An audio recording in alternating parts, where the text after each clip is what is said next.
A year ago this month, the 100th anniversary of Crockett's death was marked by a series of events, including the republication of 32 of his Galloway-based novels as the Galloway Collection and the setting up of the S.R.Crockett Society, the Galloway Raiders.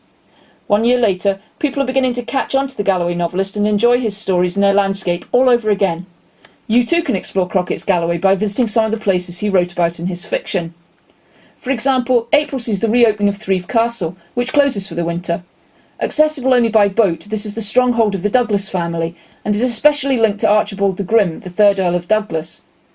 In The Black Douglas, Crockett writes, "The waning moon cast a pale light across the landscape, and he could see the tents on the castle island glimmer greyish-white beneath him.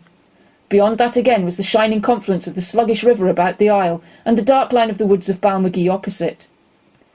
Crockett wrote 2 novels set in and around Threave, set in the 15th century. The first, The Black Douglas, tells the story of the Earls of Douglas, and also the ordinary folk, including Sholto and Lawrence McKim, who provide the novel's real heroism. It also offers evocative descriptions of Threave Castle itself.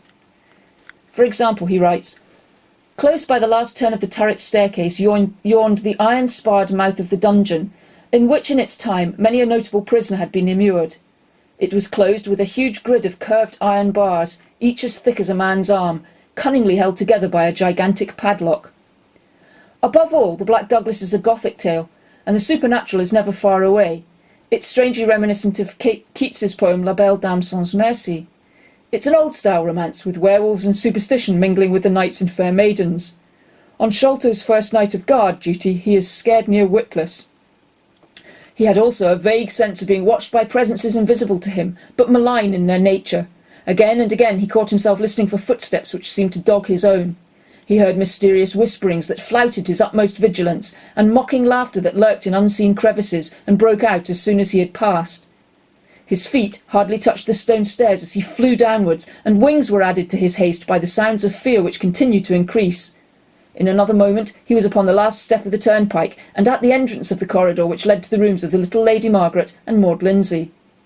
As Sholto came running down the steep descent from the roof, he caught sight of a dark and shaggy beast, running on all fours, just turning out of the corridor and taking the first step of the descent towards the floor beneath.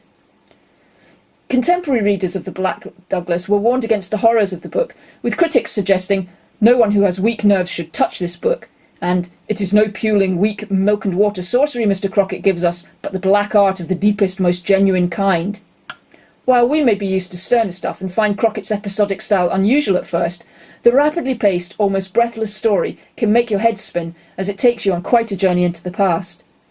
It is more Dracula than Ivanhoe, but it shares the best of both of these and adds a unique vision of Threave in its natural environment.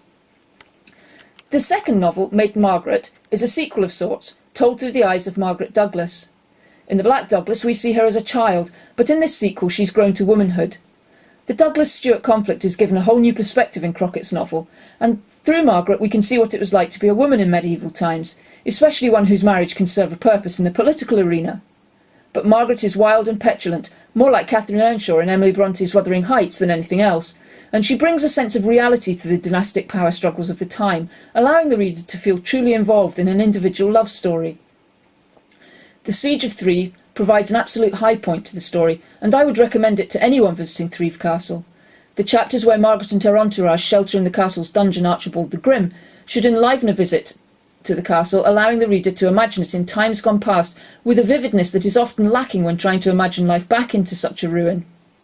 Crockett writes, "Those who have only seen the castle afterwards, a desolate and marvellous ruin, towering to the skies with its riven sides and crumbled battlements, yet for all that grimly erect in its majesty, can have no idea of the terror of these hours when the whole building seemed ready to dissolve into a heap of stones, not one remaining upon the other." Crockett also fictionalises the siege of Roxburgh in his novel, and he offers details on the cannon Mons Meg.